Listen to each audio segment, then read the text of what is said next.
மாநிலத்தை கெடுத்த அதிமுக, மாநிலத்தை கண்டுகொள்ளாத பாஜக, இந்த கள்ள கூட்டணியை மக்கள் அடையாளம் கண்டு கொண்டிருக்கிறார்கள். மக்கள் நலனே முக்கியம்னு செயல்பட்டு கொண்டிருக்கக்கூடிய நமது திராவிட மாடல் தமிழ்நாட்டு மக்களாகிய நீங்கள் துணை இருப்பது போல உண்மையான வளர்ச்சியை நமது நாடு காண ஒட்டுமொத்த இந்திய மக்களும் தயாராகிவிட்டார்கள். பாசிசத்தை வீழ்த்த இந்தியாவை காக்க ஸ்டாலின் அழைக்கிறேன். லிபர்டி தமிழ் நேயர்களுக்கு வணக்கம். இன்றைய நேர்காணலில் நாம் சந்திக்க இருப்பவர் பத்திரிகையாளர் கார்த்திகேயன் அவர்கள். வணக்கம் சார். வணக்கம். அதிமுக பாமக இடையேயான இந்த உரசல் தேர்தல் சமயத்தில் இப்போ திரும்ப ஸ்டார்ட் ஆகிருக்கு. எடப்பாடி அவர்கள் பாமகவை குறித்து பேசும்போது பாமகங்கிறது ஒரு வேடந்தாங்கல் பறவை, அது கூட்டணி வைக்காத கட்சிகளே தமிழகத்தில் இல்லை, இது போன்ற விமர்சனங்களை முன்வைத்திருக்கிறாரு. அதற்கு பதிலாக அன்புமணியும் அதிமுக மீது விமர்சனம் வைக்கிறாரு. இந்த அடுத்தடுத்த விமர்சனங்களை நீங்கள் எப்படி பார்க்குறீங்க? அவர் சொல்கிறதுல உண்மை இருக்குது.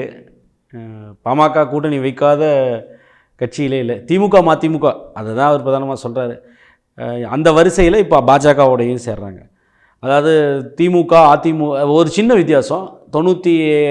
90களோட கடைசியில் எடுத்துக்கிட்டிங்கன்னா அப்போ இருந்து 96 எடுத்துக்கிட்டிங்கன்னா வெவ்வேறு கூட்டணியாக மாறி மாறி திமுகவுக்கும் அதிமுகவுக்கும் இடையில் தாவி வந்திருக்காங்க. ஆனால் அங்கெல்லாம் ஒரு ஜூனியர் பார்ட்னராக ஒரு 2வது 3வது கட்டத்தில் காங்கிரஸு கீழே, இடதுசாரிகள் கீழே, இல்லை அதற்கு இணையாக பயணிச்சுட்டு இருந்தாங்க. காங்கிரஸுக்கு மேலெல்லாம் அவங்களுக்கு சீட்டு கொடுத்ததில்லை. எப்போவுமே காங்கிரஸுக்கு விட கம்மியாக தான் கீழே சீட்டு கொடுத்துருக்காங்க. அவங்க அதிகமாக எம்எல்ஏ சீட்டுகளை பெற்றதுன்றது 2006 திமுக தலைமையிலான கலைஞர் முதலமைச்சர் இருந்தப்போ அந்த ஆட்சியில் அது அதிகமான எம்எல்ஏக்களையே பெற்றாங்கன்னு நினைக்கிறேன். அப்போது மாற்றி கூட்டணி வச்சப்பெல்லாம் ஜூனியர் பார்ட்னராக ஏடிஎம்கேவோடையும் டிஎம்கேவோடையும் இருந்தாங்க. முதல் முறையாக பாஜக தலைமையில் ஒரு கூட்டணிக்கு போனாலும் இது வரைக்கும் டெஸ்டட் ஓட்டுன்றது நிரூபிக்கப்பட்ட வாக்கு வங்கின்னு பார்த்தீங்கன்னா அந்த பாஜக தலைமையிலான தேசிய ஜனநாயக கூட்டணியில் தமிழ்நாட்டில் பாமகவுக்கு தான் அதிகம். அவங்களுக்கு தான் ஏறக்குறைய ஒரு 4.25% ஆரம்பித்து 5% வரைக்கும் ஓட்டு கடந்த ஒரு 25-30 வருஷமாக இருக்குது. பாஜகவிற்கு அதுபோல் டெஸ்டட் ஓட்டுன்னு எடுத்துட்டிங்கன்னா கடைசியாக பெற்ற ஓட்டு 2.8 தான் வாங்கினாங்க 2021. அதற்கு முன்பு 2019 2016 அவங்க எல்லாம் தனியாக நின்னப்போ 2008 2.8 தான் எடுத்தாங்க. கடைசியாக நகர்ப்புற உள்ளாட்சி தேர்தலை வச்சுட்டு அவங்க 6% சொல்லிட்டு இருக்கலாம். ஆனால் அதெல்லாம் செல்லுபடியாகாது, அதெல்லாம் செல்லாதுன்னு தான் சொல்லணும். ஆனால் அப்போ டெஸ்டட் ஓட்டுன்னு அந்த கூட்டணியில் பெரிய கட்சியாக பாஜகவை தூக்கி சுமைக்க போகிற கட்சியாக இன்றைக்கி பாமக உருவெடுத்திருக்கு. மித்தபடி திரு எடப்பாடி பழனிசாமி அவர்கள் அதிமுகவுடைய பொதுச் செயலாளர் சொன்னது உண்மைதான். ஆனால் பாமகவோட விமர்சனமும் சரியாக தான் இருக்குது. ஏன்னா பாமக இப்போ அன்புமணி ராமதாஸ் என்ன சொல்கிறாருன்னா, கடந்த முறை 2021 தேர்தலில் ஒரு வெள்ளை பேப்பரில் கையெழுத்து போட்டு கொடுத்தாரு ராமதாஸ் அவர்கள். ஏன்னா அந்த 10.5% இடஒதுக்கீடு தர்றதா அதிமுக சொன்னாங்க. ஆனால் அது கடைசி நேரத்தில் அவசரமாக தந்ததுனால தான் நீதிமன்றத்தில் அது மறுக்கப்பட்டுச்சு அப்படின்னு ஒரு குற்றச்சாட்டை முன்வைக்கிறாங்களே. அவங்களுடைய காரணம் சரியாக தானே இருக்குது. அதிமுக ஏதோ ஒரு வகையில் ஏமாற்றிருக்காங்க தானே பார்க்க முடியும். அப்போ கையெழுத்து போட்டப்போ தெரியலையாமா எப்படி செஞ்சாங்கன்னு இல்லையா? அப்போ கையெழுத்து போட்டப்போ உங்களுக்கு தெரியும் இல்லை? கடைசி நாளில் தேர்தல் அறிவிப்பு வர்றதுக்கு ஒரு சில மணி நேரங்களுக்கு முன்னாடி அந்த காலையில் தானே 2021 அந்த அறிவிப்பு வந்துச்சு. ஜியோ போட்டாங்க. ஜியோ கூட அது முழுசாக போடல. அது ஆட்சிக்கு மாற்றம் ஏற்பட்டு ஸ்டாலின் அவர்கள் முதலமைச்சரானதுக்கப்புறம் ரெட்ரோஸ்பெக்டிவ் எஃபெக்டில் பின்தேதியிட்டு ஜியோ போட்டது அவங்க தான் அமல்படுத்துறதுக்கு. அதை சட்டமாக ஏற்றி அந்த அறிவிப்பை வெளியிட்டது எடப்பாடி பழனிசாமி அவர்கள். அப்போ அதுக்கான தேவையான ஜியோ கூட போடாமல் அது முழுமை பெறாமல் ஏற்றுக்கொண்டு அப்புறம் ஒரு வீடியோ வெளியிட்டு கண்ணை கசக்கிற மாதிரி ஒரு வீடியோ வெளியிட்டு நான் பிறவி பயன் அடைஞ்சிட்டேன்ற அளவுக்கு கண்ணீர்லாம் விட்டு அதெல்லாம் அப்போ கையெழுத்து போட்டப்போ தெரியலையா உங்களுக்கு? அதில் எம்பிரிக்கல் டேட்டா இல்லை, டேட்டா இல்லாமல் கொடுத்ததுனால தான் பின்னாடி டிஸ்மிஸ் ஆச்சு. அது உண்மை தான். ஹைகோர்ட்டில் அதில் தரவுகளே இல்லாமல் இந்த சதவீதத்தை எப்படி ஒர்க் அவுட் பண்ணிங்கன்னு தூக்கி எறிஞ்சாங்க. அதை ஸ்ட்ரைக் டவுன் பண்ணாங்க. அதே தான் சுப்ரீம் கோர்ட் அப்ஹோல்ட் பண்ணிடுச்சு. அது நிராகரிக்கப்பட்டது. அதை எதிர்த்து உச்சநீதிமன்றத்துக்கு வழக்கு போனப்போ நாங்கள் எந்தெந்த வழக்கறிஞர்கள்லாம் சொன்னோமோ நல்ல திறமையான வழக்கறிஞர்களை வைத்து ஸ்டாலின் தலைமையிலான திமுக அரசு வாதிட்டதுன்னு நன்றி சொன்னது யார்? இதே ராமதாஸ் அவர்கள் தானே. அப்போது தமிழ்நாடு அரசின் சார்பாக நடவடிக்கை எடுக்கப்பட்டது. அரசியல் ரீதியான விமர்சனம் வைக்கிறார். 2021 வெள்ளை பேப்பரில் கையெழுத்து போட்டு கொடுத்தாங்க. வெள்ளை பேப்பரில் சும்மாவாக கையெழுத்து போட்டு கொடுத்தீங்க. அதுக்கு 2 வருஷத்துக்கு முன்னாடி நீங்கள் 9 சீட்டு அவங்களுக்கு ஜெயிச்சதுக்கு ஒரு ராஜ்யசபா சீட்டு அதிமுக வாங்கினீங்கல்ல. அவங்க கட்சியில் 1000 பேர் இருந்தாலும் ஒரு ராஜ்யசபா சீட்டில் தர்மரை நாமினேட் பண்ணதில் தகராறு தானே. அதுக்கப்புறம் பல்வேறு உள்குத்து பிரச்சனைகள் இருந்தாலும் கூட ஓபிஎஸ் வெளியில் போகிறதுக்கு முக்கியமான காரணமாக இருந்தது தர்மரையும் சிவி சண்முகத்தையும் சேர்ந்து ராஜ்யசபாவுக்கு நாமினேட் பண்ணதுக்கப்புறம் தானே அதை வெடிச்சது அந்த பிரச்சனையை. அப்போ உங்களுக்கு வந்து வடக்கு மாவட்டங்களில் அந்த 9 சீட்டு பெற்றதில் முக்கிய பங்கு வச்சிங்கன்னு நன்றி கடனாக கொடுத்தப்பெல்லாம் அது தெரியலையா? 2021 அப்போ தரவே இல்லாமல் நீங்கள் செய்கிறீங்கன்னு நீங்கள் அதுக்கு சொல்லியிருக்கலாமே. அன்றைக்கி உங்களுக்கு தேர்தலில் வன்னியர்கள் மத்தியில் பிரச்சாரம் பண்ணுறதுக்கு நாங்கள் வந்து விடுதலை அடைந்துட்டோம், வென்றெடுத்துட்டோம்னு சொல்லி கிளைம் வைக்கிறதுக்கு அது தேவைப்பட்டது. அப்போ சொல்லியிருக்கணும்ல, உண்மையிலேயே அது தரவுகளோடு இல்லைன்னா அப்போ உங்களுக்கு தெரியலையாண்ணே? தெரிஞ்சே தானே அப்போ வந்து பண்ணீங்க. அப்போ தேர்தலுக்காக வந்து நாங்கள் தான் வந்து எங்களால் தானே அது நடைபெற்றதுன்னு சொல்லி மாறுதட்டி கொண்டு, ஆனால் கடைசியாக அதை மக்கள் ஏற்றுக்கல, தோற்று போனீங்க. திமுக தான் அந்த பகுதியில் பெரிய அளவுக்கு வெற்றி பெற்றுச்சு. பாமக செல்வான பகுதியில் தர்மபுரியை தவிர்த்து அங்கே மட்டும்தான் அதுக்கு திமுக எதுவுமே ஜெயிக்கல, கோவை மாதிரியே. அப்போது அந்த சமயத்தில் வந்து உங்களுக்கு தெரிஞ்சும் வந்து அமைதியாக இருந்துட்டீங்க. இன்றைக்கி வந்து கூட்டணி முறிவு ஏற்பட்டுருச்சு, பாஜகவோட நீங்கள் போக வேண்டிய நிலைமை வந்துருச்சு, இல்லைன்னா கேஸ் பாயுன்னு தெரிஞ்சதுக்கப்புறம் மெடிக்கல் கவுன்சில் அந்த மெடிக்கல் காலேஜ் கேஸ் பாயுன்னு தெரிஞ்சதுக்கப்புறம் கூட்டணி இல்லைன்றதுக்கப்புறம் அதிமுகங்களை ஏமாத்திடுச்சு என்று சொல்கிறது நியாயமா? அன்றைக்கி அந்த புத்தி அன்றைக்கி இருந்திருந்தால் 2021 அது முழுமை பெறாமல் கொடுத்துருக்கீங்க. கூட்டணி முடியாது, வன்னியர்களோட வந்து எதிர்காலத்தை வந்து கேள்விக்குறியாக்குது, நாங்கள் கூட்டணிக்கு வர முடியாது, அவசர கதியில் செய்யப்பட்டிருக்கு அப்படின்னு நீங்கள் சொல்லியிருக்கணும்ல. யார் வந்து வன்னியர்களுக்கு இடஒதுக்கீடு உறுதி செய்கிறாங்களோ அவர்களுக்கு தான் வந்து போஸ்ட் போலில் நாங்கள் ஆதரவு தெரிவிச்சுக்கிறோம், இன்று வந்து பாமக தன்னிச்சு போட்டிடும், இல்லை அந்த பகுதியில் நாங்கள் மட்டும் களம் காண்றோன்னு சொல்லியிருக்க வேண்டியது தானே. அன்றைக்கி வந்து இப்போ எடப்பாடி அவர்கள் ஏமாற்றிட்டாரா இல்லையான்னு தெரியலையா அவங்களுக்கு, ராமதாஸுக்கும் அன்புமணி ராமதாஸுக்கும்? அப்போ மட்டும் வேடிக்கை பார்த்துட்டு இருந்துப்பீங்க. ஏன்னா அப்போ பிரச்சாரத்துக்கு தேவைப்பட்டது, அதை வச்சுட்டு பயன்படுத்திங்க. அது எடுபடலைன்றப்போ இப்போ வந்து அதிமுகவை விட்டுட்டு பாஜகவோட போனப்போ பல்வேறு நொண்டி சாக்குகள் சொல்கிறதுலாம் வந்து அது வந்து அப்பட்டமான அரசியல் குற்றச்சாட்டுங்க. இது வந்து ஒரு அரசியல் விமர்சனம், அதை தாண்டி ஒன்றும் இல்லை. இதெல்லாம் டிஸ்மிஸ் பண்ணிட்டு போகிறது தான் உண்மைதான். தரவுகள் இல்லாதனால தான் அது வந்து ஸ்ட்ரைக் டவுன் ஆச்சுன்றது உண்மை. சுப்ரீம் கோர்ட் அதே காரணத்திற்காகத்தான் அந்த உயர்நீதிமன்ற தீர்ப்பை வந்து அந்த ரத்து செஞ்சதை 10% ரத்து செஞ்சதையும் ஏற்றுக்கொண்டதுக்கு காரணமும் அந்த தரவுகள் இல்லாதது தான். அந்த தரவுகளுக்காக தான் இவங்க இப்போ ஒரு கமிட்டி போட்டு அதுக்கான பணிகள் நடந்துட்டு இருக்கு, அதுக்கு கால நீட்டிப்பு வேறு கொடுக்கப்பட்டிருக்கு, அது சம்மந்தமாக வழக்குகளும் வந்து நிலவில் இருக்குது. அப்போது நீங்கள் இங்கே வந்து முயற்சி எடுத்துகிட்டு இருக்காங்க. சரி, இப்போது நல்லா நாங்கள் சொன்ன வழக்கறிஞர்கள்லாம் வச்சு வாதாடணும்னு சொல்கிறதுக்காக நீங்கள் அதிமுக விட்டுட்டு திமுக வந்தீங்க இல்லையா? அப்படி வர வேண்டிய அவசியம் இல்லை, அது உண்மை. அது இன்ஃபேக்ட் நீங்கள் வந்து வர்றதுக்கு ஆசைப்பட்டீங்க, திமுக சார்பில் ஏற்றுக்கொள்ளப்படலாம், அவங்க திருவாவளவன் போதும் பாமக வேண்டான்னு முடிவு எடுத்துட்டாங்க. அப்போ அதுக்கப்புறம் இப்போ பாஜகவோட போனதுனால அது அதிமுக மேலே குறை சொல்கிறதுன்றது அப்பட்டமான அரசியல் குற்றச்சாட்டு தான். இடஒதுக்கீடு பிரச்சனையிலையும் கூட 10%லையும் எடப்பாடி அவர்கள் வந்து அதில் உறுதியாக தரவுகளோடு வந்து அந்த முழுமையாக அந்த திட்டத்தை அமல்படுத்தணுன்ற நோக்கத்தோடு பண்ணலைன்ற விமர்சனம் உண்மை. அதில் உண்மை இருக்குது, இல்லைன்னு மறுக்கலை. ஏன்னா தரவு இல்லைன்றனால தான் அது ரத்து செய்யப்படுது. அது மட்டும் இல்லை, அந்த சூழ்நிலையில் இதெல்லாம் அமலுக்கு வராது, அதை ஒன்றும் நீங்கள் பயப்பட வேண்டாம்னு உறுதி கொடுத்தது ஆர்பி உதயகுமார், இன்றைக்கு துணை சட்டமன்ற கட்சி தலைவராக இருக்கக்கூடியவர், இல்லை துணை எதிர்க்கட்சி தலைவராக இருக்கக்கூடியவர். அதே போல் ஓபிஎஸ், 2 பேரும் உடனடியாகவே அந்த தென்பகுதியில் இருக்கக்கூடிய மக்கள்கிட்ட வந்து எதிர்ப்பு கிளம்புனப்போ அப்பவே சொல்லிட்டாங்க. அப்போ வந்து ஒரு கண் துடைப்பு வேடைய நடவடிக்கையாக பாமகவை திருப்திப்படுத்துவதற்காக எடப்பாடியும் கொண்டு வந்தார். அதை கொண்டு வந்தது தங்களுடைய அரசியல் வசதிக்காக பாமகவும் பயன்படுத்தி கொண்டது. அதுதான் உண்மை. இல்லை, ஒரு தென்பகுதி மக்கள், ஒரு குறிப்பிட்ட சமூக மக்களே அந்த ஓட்டு விகிதம் குறையும் தெரிஞ்சும் வேணும்னே பண்ணுவாங்கன்னு நினைப்பீங்களா? இல்லை, அதுக்காக தான் அவருக்கு எடப்பாடியை பொறுத்தவரை வந்து தென்பகுதியில் அவர்களுடைய செல்வாக்கு மீது அவருக்கு நம்பிக்கை இல்லை. குறைந்தபட்சம் மேற்கு பகுதிகளில் வந்து வட மாவட்டங்களில் பாமகவுடைய ஆதரவால் வந்து கணிசமான வெற்றி பெற முடியுன்றனால தான் ஒரு கேம்பிள், அது ஒரு கால்குலேட்டட் ரிஸ்க் எடுத்தார். இங்கே பெரிய வெற்றியை பெற முடியும், தென்பகுதியில் வந்து சமாளிக்க முடியும், இல்லைன்னா வந்து நமக்கு ஒன்றும் தேராது, 2ல் ஏதோ ஒன்று தான் இருக்கணும். ஆனால் 2வது தான் முக்கிய வந்து நிரூபணமாச்சு. அங்கே பெரிதாக அவங்களால எதுவுமே வெற்றி பெற முடியல. தென்பகுதியில் கடும் தோல்வி அடைந்தது அதிமுக. அப்போ தெரிந்தே ஒரு கேம்பிள் எடுத்திருக்காரு இபிஎஸ் அவர்கள். இது மூலம் அதே மாதிரி பாமகவும் அதை பயன்படுத்திக்கிச்சு. அதிமுகவும் ஒரு அரசியல் லாபத்துக்காக அவசர கதியில் வந்து சில மணி நேரம் தேர்தல் அறிவிக்கிறதுக்கு சில மணி நேரம் முன்னாடி ஒரு சட்டத்தை கொண்டு வருது, அந்த 10% இடஒதுக்கீடுன்றது அறிவிக்குது. பாமகவோ தங்களுடைய தேர்தல் வசதிக்காக, அரசியல் ஆதாயத்துக்காக அதை வந்து இன்னைக்கு செய்யக்கூடியது தரவு இல்லாமல் அறகுறையாக செஞ்சாங்கன்றது அன்றைக்கி தெரிந்தும் அமைதியாக இருந்திருக்காங்க. அதுதான் உண்மை. இந்த விமர்சனங்கள்லாம் ஒரு புறம் இருந்தாலும் அதிமுகவுடைய தேர்தல் பட்டியலே ஒரு கேள்விக்குறியாக சமூக வலைதளங்கள் நம்ம பார்க்குறோம். அதாவது இந்த பட்டியலே ஒரு சந்தேகத்தை எழுப்புறது. உதாரணத்துக்கு கோவையில் அண்ணாமலைக்கு எதிரான ஒரு ஸ்ட்ராங்கான கேண்டிடேட் இல்லைன்னு சொல்கிறாங்க. திருநெல்வேலியில் நயினா நாகேந்தருக்கு எதிராக புதிதாக கட்சியில் சேர்ந்தவருக்கு சீட்டு கொடுக்குறாங்க. இது வந்து பாஜகவுக்கு ஒரு மறைமுகமாக அதிமுக வேலை பார்க்குறாங்கன்னு சொல்கிறாங்க. அதை எப்படி பார்க்குறீங்க? தேர்தல் வேட்பாளர் பட்டியலை பொறுத்தவரை நீங்கள் இப்போ கோவையை பொறுத்தவரை இந்த சிங்கி ராமச்சந்திரன் என்பவர் வந்து அங்கே ஏற்கனவே சட்டமன்ற உறுப்பினராக இருந்தவர். அங்கே ஒரு பரிச்சயமான நபர் தான். ஒப்பீட்டளவில் கணபதி ராஜ்குமார், அவரும் வந்து கணபதி ராஜ்குமார் திமுக வேட்பாளர், முன்னாள் மேயராக அதிமுகவில் இருந்தவர், பரிச்சயமான நபர் அவர். கோவையை பொறுத்தவரை அங்கே செல்வாக்கான ஒரு நபர் தான், இல்லை என்று மறுக்க முடியாது. சிங்கி ராமச்சந்திரனும் அங்கே அதிமுக வட்டத்தில் வந்து கொஞ்சம் பரிச்சயமான நபர் தான். ஏற்கனவே அவர்களோட ஐடி விங்கெல்லாம் மேனேஜ் பண்ணவர். அவரும் ஐஐடியோ அதில் தொழில்நுட்பம் தான் படித்தார். அவரும் வந்து அண்ணாமலை போல் 3 வேட்பாளர்களும் வந்து ஒரே கல்லூரியில் வந்தவர்கள் தான். ஒருவர் கலைக்கல்லூரி, 2 பேர் வந்து தொழில்நுட்ப கல்லூரியில் வந்தவங்க, அது இன்ஜினியரிங் காலேஜில். அதில் அங்கே அந்த பகுதியை பொறுத்த வரைக்கும் அந்த அதிமுக திமுக வேட்பாளர் 2 பேருமே பரிச்சயமான நபர்கள் தான். ஆனால் நீங்கள் இப்போ அப்போ நீங்கள் கேட்பது பார்த்தா அங்கே யார் நிற்க முடியும்? ஒருவேளை பொள்ளாச்சி ஜெயராமன் நிறுத்தலாம்,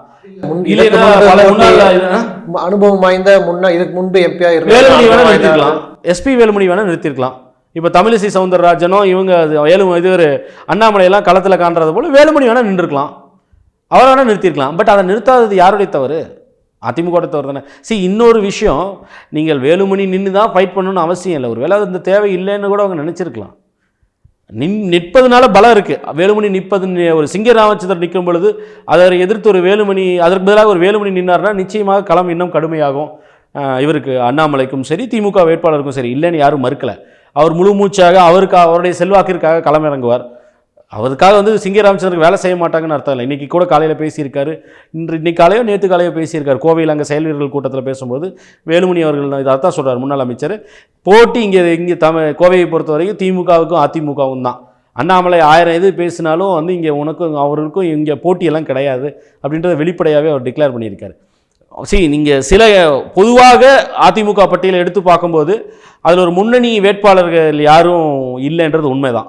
பரிச்சயமான வேட்பாளர்கள், அதை வந்து நீங்கள் ஒன்றிய செயலாளர்களுக்கு கொடுத்துருக்காங்க, கீழ்மட்டத்தில் இருக்கிறவங்களுக்கு கொடுத்துருக்காங்க, அம்மையார் ஜெயலலிதா போலவே சாதாரண தொண்டர்களுக்கு கொடுத்துருக்காங்கன்னு வாதம்லாம் வச்சுக்கலாம் எடப்பாடி பழனிசாமி அதிமுக காரங்களும். ஆனால் கலை யதார்த்தம் என்னென்னா பெரியவர்கள் யாரும் வந்து நிற்பதற்கு முன் வரல. அரசியல் தெரிஞ்ச எல்லாத்துக்குமே தெரியும், ஒரு தேர்தல் நடக்கும் பொழுது அதில் வெற்றி வாய்ப்பு இருக்குன்னா அதில் இருக்கக்கூடிய முன்னணி நிர்வாகிகளோ இல்லை கட்சியில் இருக்கக்கூடிய தலைவர்கள் வந்து அவ்வளோ எளிதாக வந்து மாவட்ட செயலாளர்களோ அவர் கூட இருக்கவர்களோ வந்து வெற்றி வாய்ப்பு இருக்குன்னு கொஞ்சம் சென்ஸ் பண்ணால் கூட கீழ்மட்டத்தில் இருக்கிறவங்களோ இல்லை பரிச்சயம் இல்லாத வேட்பாளர்களோ இல்லை செல்வாக்கே இருந்தாலும் கூட அதிகார அளவில் வந்து கீழ்மட்டத்தில் இருக்கவங்களோ அவ்வளோ சீக்கிரம்லாம் டிக்கெட் கொடுக்க விட மாட்டாங்க. ஜெயிக்கிற எலெக்ஷனில் யாருக்கு அது கவுன்சிலர் சீட் கூட அவ்வளோ சீக்கிரம் கிடைக்காது. அதுக்கு தான் இன்ஃபேக்ட் அந்த அதிகமான போட்டியே இருக்கும். அப்போ எம்எல்ஏ எம்பி எலெக்ஷனில் கூட வந்து வெற்றி வாய்ப்பு இருக்குன்னு நினச்சிருந்தாங்கன்னா அங்கே மாவட்டத்தில் இருக்கக்கூடிய மாவட்ட செயலாளர்களோ அங்கே இருக்கக்கூடிய முன்னணி நிர்வாகிகளோ அவ்வளோ எளிதாக சாதாரண வேட்பாளர்களெல்லாம் நிற்க விட மாட்டாங்க. இது எல்லா மாநில அளவில் எல்லா கட்சிகளுக்குமே பொருந்தும். நீங்கள் இந்த உதாரணத்தை வந்து சேலத்துக்கு கூட எடுத்துக்கலாம். அண்ணன் திரு எடப்பாடி பழனிசாமி அவர்களுடைய சொந்த ஊரான சேலத்தில் அங்கே எம்பிக்கு டிக்கெட்டுக்கு வந்து கொடுத்துருக்கிறது வந்து 31 வயசு விக்னேஷ் ஒருத்தர் கொடுத்துருக்காங்க.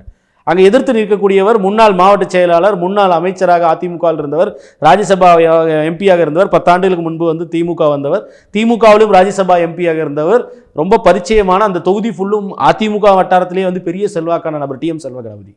அவர் அங்கே ஒன் ஆஃப் தி ஸ்டார் கேண்டிடேட்ஸ்னு சொல்லக்கூடிய அவருக்குள்ளே முக்கியமான ஒரு கேண்டிடேட் அவர். நீங்கள் ஒப்பீட்டளவில் ஆராசாவோ இல்லை கனிமொழி அவர்களோ தயாநிதி மாறனோ இல்லை டிஆர் பாலு அவர்களுக்கு பெரிய ஆளாக கட்சியில் இல்லாமல் இருக்கலாம். ஆனால் சேலத்தை பொறுத்தவரை அவர் வந்து ஒரு பெரிய கேண்டிடேட். அங்கே டிஎம் செல்வ கணபதி என்பவர், அவரை எதிர்த்து 31 வயசில் ஒரு சின்ன பையன் யாரோ ஒருத்தர் நிறுத்துறாங்க விக்னேஷ்னு சொல்லிட்டு. அவரை யாருக்கு தெரியுமான்னு கூட தெரியாது. இது போன்ற பல வேட்பாளர்கள் அப்படித்தான். நீங்கள் ஒரு பக்கத்தில் அது ஜனநாயகத்தில் நல்லது அப்படின்னு நினைக்கலாம், உண்மைதான். புது உங்களுக்கு வர தேர்தலில் வாய்ப்பு அளிக்கிறது நல்லது தான். ஆனால் எப்போனா வெற்றி வாய்ப்பு அதிகமாக இருக்க நம்ம சமயத்தில் கொடுக்கணும். சீனியர்கள்லாம் யாரும் வரமாட்டேன்னு பயந்து ஓடி போகிற நேரத்தில் புதுசாக ஆளை கூப்பிட்டு வந்துட்டு நான் தேர்தலில் கட்சியில் ஜனநாயகப்படுத்துகிறேன் அப்படின்னு சொல்லியெல்லாம் பேசுகிறதெல்லாம் வந்து அதெல்லாம் சமாளிப்பு வேலை தான். ஆனால் பொதுவாகவே அவங்களுடைய அந்த சந்தேகம் எனக்கும் இருக்குது. அப்போ இது மேலே வேட்பாளர்களை போடும்போது வந்து ஒருவேளை பாஜகவிற்கு அவங்க 2ஆம் இடம் வரணும்னு சொல்லி துடிச்சிக்கிட்டு இருக்கிறாங்க. அவங்க ஜெயிக்கணுன்றதுக்கெல்லாம் பாஜக வேலை செய்யலை. களத்தில் நாங்கள் வலுவாக இருக்கோன்றதை காமிக்கிறதுக்காக, இல்லை நாங்கள் இன்னும் பயந்து விடலைன்றதை காமிக்கிறதுக்காக தேசிய தலைமை எல்லாரும் போய் முன்னணி தலைமை நிர்வாகிகள் எல்லாருமே வந்து மாநிலத்தில் இருக்கக்கூடிய தலைவர்கள் எல்லாரும் நில்லுங்கன்னு சொல்லிட்டு அண்ணாமலை முதற்கொண்டு தமிழிசை எல்லா முன்னணி ஆட்களையும் வந்து பொன் ராதாகிருஷ்ணன், சட்டமன்ற கட்சி தலைவர் நயினார் நாகேந்திரன் அத்தனை பேர்த்தி களத்தில் இறக்கி விட்டாங்க. அதனால் நீங்கள் தானே கிளைம் பண்ணுறீங்க கட்சி வளர்ந்துருச்சு நல்லா இருக்கிறோன்னு சொன்னீங்களா, நின்று பாருங்க, நின்று ப்ரூவ் பண்ணி காட்டுங்கன்னு சொல்லி களத்தில் தேசிய தலைமை இறக்கி விட்டுருச்சு. அந்த அளவுக்கு நம்பிக்கை இருந்திருந்தா வந்து எல்முருகன் வந்து ஒரு 3 வாரத்துக்கு முன்னாடி வந்து ராஜ்யசபா நாமினேஷன் வாங்கிட்டு போயிருப்பாரா? ஒரு வருஷமாக வேலை செஞ்சுட்டு இருந்தவர் இப்போ கடைசியில் ராஜ்யசபா வாங்கிட்டாக்க போயிட்டு இப்போ திருப்பி அவரை கேண்டிடேட்டாக போட சொல்லி தேசிய தலைமையோட நிர்பந்தத்தில் நிற்கிறார். அவருக்கு அந்த கேள்வியெல்லாம் கேட்டப்பட்டுச்சு, ஒரு வேளை கொடுத்தா நிற்பீங்களான்னு. தலைமை சொன்னால் நிற்பேன், அப்புறம் எதுக்கு அவசரமாக போயிட்டு இது வாங்கினேன் RS ராஜ்யசபா. அப்போ அந்த கேள்வியெல்லாம் இருக்குது. என்னன்னா தேசிய தலைமையோட நிர்பந்தத்தில் தான் அண்ணாமலையே நிற்கிறாரு. அவர் வெளிப்படையாக நான் இந்த எலெக்ஷனில் நிற்க மாட்டேன் அப்படின்னு சொல்லி அவரே சொன்னவர். எனக்கு தேசிய தலைமை நிர்பந்திக்குது. அப்போ அது ஒருவேளை அதற்கு அவர்களுக்கு வசதியாக இருக்கணும் என்றதுக்காக ஒருவேளை அதிமுக பலவீனமான கேண்டிடேட்டை போடுறாங்கிற ஒரு சந்தேகம் இயல்பான சந்தேகம் தான். அதில் ஆனால் அதுக்கான வாய்ப்பு இல்லைன்னு தான் நான் நினைக்கிறேன். ஏன்னா இந்த தேர்தல் என்பது அண்ணாமலைக்கு எவ்வளோ முக்கியமோ அதே அளவிற்கு முக்கியம் வந்து எடப்பாடி பழனிசாமி அவர்களுக்கும் இது முக்கியம். அவரும் வந்து இப்போது அவர் ஏற்கனவே 8 தோல்வி எடப்பாடி பழனிசாமின்னு சொல்லி விமர்சனம் செய்கிறாங்க. குறிப்பாக எதிர்க்கட்சிகளை விட டிடிவி தினகரனும் இவர் ஓபிஎஸ் அவர்களும். அப்போது அந்த சூழலில் இந்த தடவையும் ஒன்றும் பெருசாக வெற்றி பெற போகிறதில்ல. ஏன்னா களம் வந்து கம்ப்ளீட்டாக வந்து திமுக தலைமையிலான இந்தியா கூட்டணிக்கு அட்வான்டேஜஸாக இருக்குது, அவங்களுக்கு அவ்வளோ அட்வான்டேஜஸாக இருக்குது. அப்போது இவங்களுக்கு வந்து ஒரு குறைந்தபட்சம் ஒரு கண்ணியமான அளவிற்காக இல்லைன்னா வந்து ஒரு டீசெண்டான ஒரு பர்சன்டேஜாவது எடுக்கணும். 25-30% அது எடுத்தால் தான் சென்ற முறை வந்து அவர் முதல்வர் வேட்பாளராக முன்னிறுத்தினப்போ திமுக அவருக்குமான வித்தியாசம் வந்து பெரிய கூட்டணியை வைத்திருந்தப்போ 3%, அதிமுகவோட வாக்கு சதவீதம் திமுக வாக்கு சதவீதம் எடுத்திங்கன்னா 3% வித்தியாசம். அதில் தான் திமுக ஆட்சி அமைக்குது. சீட்டு வித்தியாசம் ரொம்ப ஜாஸ்தியாக இருக்கலாம், ஆனால் 3% வந்து வித்தியாசம் வருது. 2016 1% தானே திமுகவுக்கு. இன்ஃபேக்ட் திமுக வந்து அதிகமாகவே இருந்தது. அப்போது இந்த 2026 திருப்பியும் முன்னிலைப்படுத்திக்கணும் அப்படின்னா எடப்பாடி பழனிசாமிக்கு அவருக்கு வந்து இன்னும் என்னுடைய கட்சி பொறுப்பாளர்களும் சரி, கட்சி நிர்வாகிகளும் சரி, இல்லை தொண்டர்களும் என் பின்னாடி இருக்காங்கிறத காமிக்கணும்னா அதே போல் வந்து கட்சியை கப்பாற்பட்டு மக்கள்கிட்ட வந்து அவருடைய செல்வாக்கை வந்து அப்படியே நிலைநிறுத்திக்கணும் அப்படின்னா அவருக்கு வந்து நிச்சயமாக ஓரளவுக்கு ஒரு டீசென்ட் பர்சன்டேஜ், 2வது இடத்துன்றது ஓரளவுக்கு டீசென்ட் பர்சன்டேஜாவது எடுக்கணும். ஏன்னா திமுக தலைமையிலான இந்தியா கூட்டணி இந்த முறையும் 50% மேலே தான் வந்து வாக்குகள் பெறுவாங்கன்னு சொல்கிறாங்க. இந்த மும்முனை போட்டியில் நாம் தமிழரோட சேர்த்துனா 4 முனை போட்டி. அப்போது இவர் 2வது வரக்கூடியவர்கள் அட்லீஸ்ட் ஒரு டிஸ்டன்ட் தேர்டுனா கூட ஒரு 25-30% எடுக்கணும். அவர்கள் வந்து மாநில அளவில் நான் சொல்கிறேன். ஒரு 1-2 தொகுதிகளில் பாஜகவோட வந்து சரிவு சந்திக்கிறது அது ஒன்றும் பெரிதாக நம்ம தவறு சொல்ல முடியாது. நீங்கள் பெண்ணாகர இடைத்தேர்தல் நடந்தப்போ வந்து அதிமுக டெபாசிட் இழந்துச்சு, ஆர்கே நகரில் திமுகவும் டெபாசிட் இழந்துச்சு இடைத்தேர்தல் நடந்தப்போ. அப்போ ஒரு சில தொகுதிகளில் நடக்கிறது பெரிதாக ஒன்றும் அதை நம்ம குறை சொல்ல முடியாது. இப்போ கன்னியாகுமரியில் பாஜக வந்து அதிமுகவோட நல்லா வாக்கு வாங்குது வரக்கூடிய பாராளுமன்ற தேர்தலில் அப்படின்னா அது வந்து நீங்கள் குறை சொல்ல முடியாது அங்கே, ஏன்னா அங்கே இருக்கக்கூடிய அட்வான்டேஜ் அவங்களுக்கு.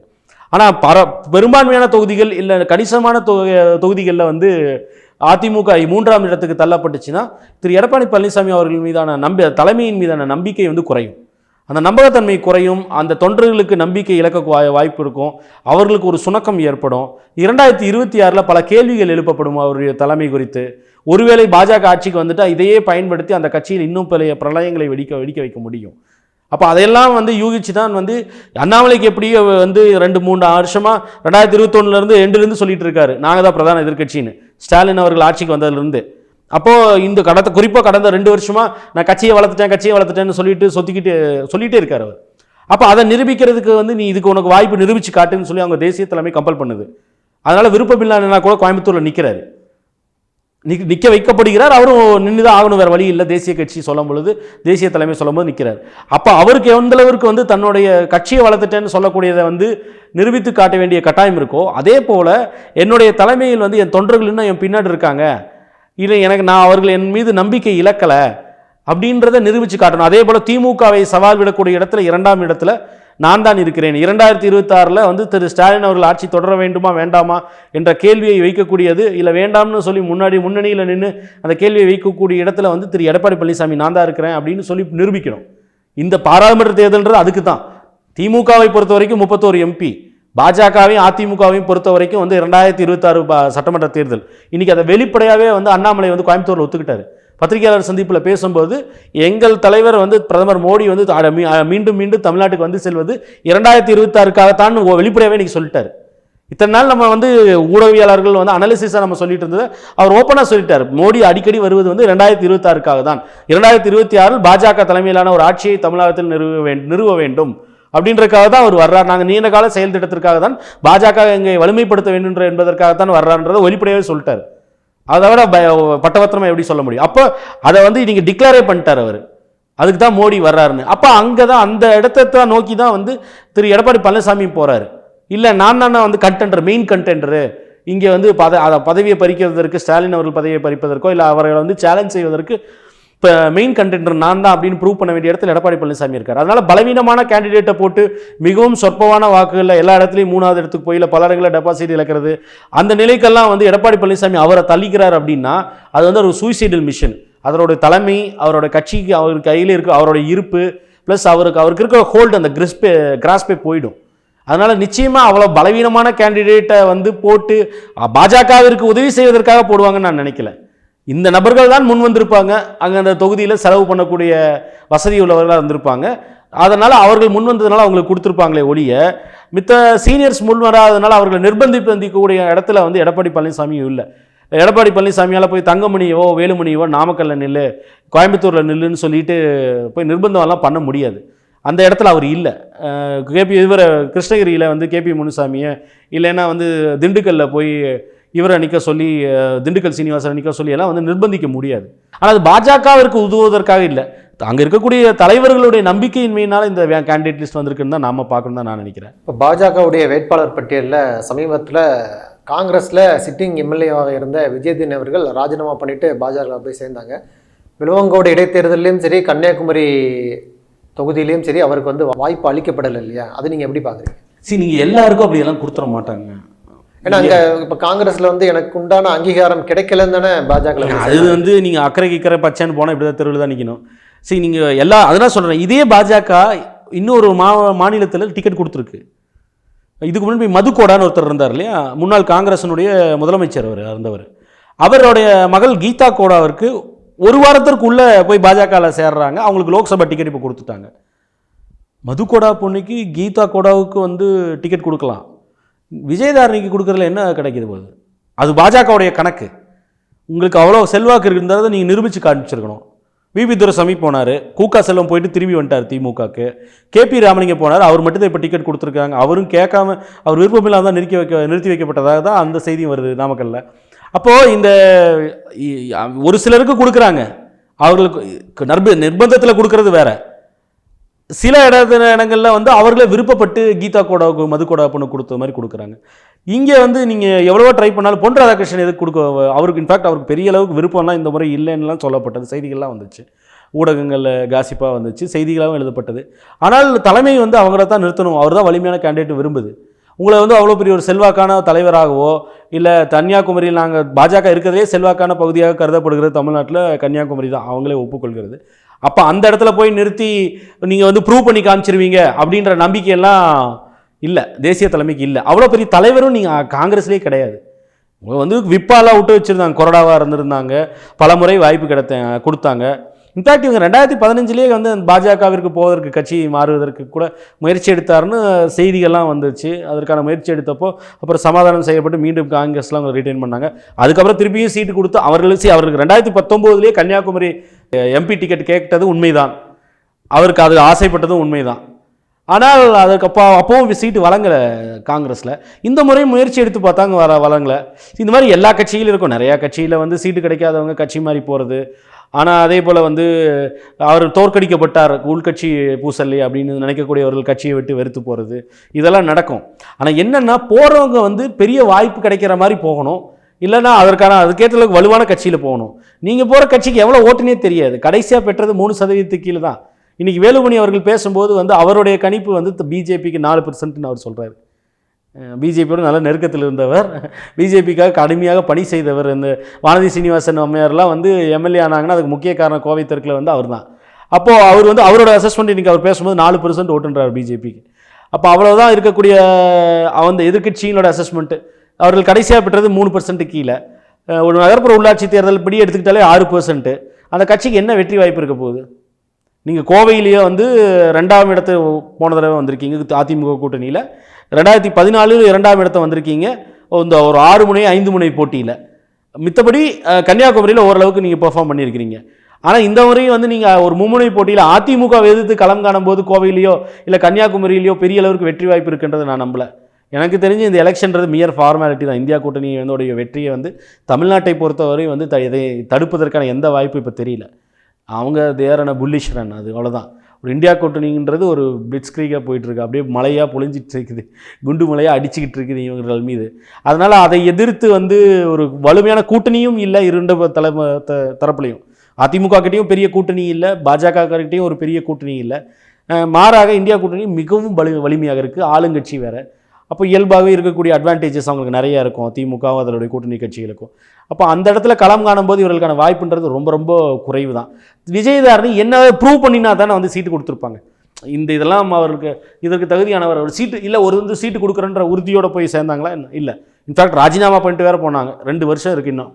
அப்போ அந்தளவுக்கு ஏதாவது அவர்களுக்கு ஒருவேளை ராஜ்யசபா வேறு ஏதாவது அவர் அஷூரன்ஸ் வாங்கினாங்களான்னு தெரியல. எனக்கு தெரியுது அதுபோல் இன்னும் கொடுத்ததா தெரியல. அவர்களுக்கு ராஜ்யசபாலாம் கொடுப்பதற்கான அஷூரன்ஸ் எல்லாம் கொடுத்ததா தெரியல. அவர் எதிர்பார்த்து போனார், இல்லை ஒருவேளை வந்து அடுத்தது அவருடைய எதிர்கால அரசியல் நலனுக்கு வந்து பாஜக போவது தான் சிறந்ததுன்னு அவர் நினைத்திருக்கலாம். ஆனால் அதை விட பெரிய ஆட்கள் வந்து அங்கே மகளிர் அணியிலேயே பார்த்தீங்கன்னாலும் சரி, தேசிய தலைவராக இருக்கக்கூடிய வானதி இருக்காங்க, அடுத்த கட்டமாக குஷ்பு இருக்கிறாங்க, இதுபோக பல தலைவர்கள் இருக்காங்க. ஏற்கனவே கட்சியிலிருந்து தாவி வந்து காத்தியாயினிக்கு கூட இப்போ சீட்டு கொடுத்துருக்காங்க சிதம்பரத்தில். அப்போது உங்களுக்கு முன்பு ரேஸில் இருக்கக்கூடிய நிறைய பேர் இருக்காங்க. இவர்களையெல்லாம் வந்து அவுட் மெனுவர் பண்ணி நான் எனக்கு சீட்டு வாங்கக்கூடிய அளவிற்கு திறன் இருக்குதுன்னா அப்போ நீங்கள் அதை பாஜக உணர்ந்தால் தானே கொடுக்கும். அப்போ பாஜக பார்வையில் வந்து நீங்கள் அந்த அளவுக்கு வந்த உடனே சீட்டு கொடுக்குற அளவுக்கு ஒரு பெரிய முன்னணி நிர்வாகியாகவும் பாஜக பார்க்கல, நீங்களும் நிரூபிச்சு காட்டலைன்னு தான் அப்படி தான் நம்ம புரிஞ்சுக்க முடியும். நன்றி. நிறைய தகவல்களை நேயர்களுக்கு சொல்லியிருக்கீங்க. உங்கள் நேரத்துக்கு மிக்க நன்றி. நன்றி.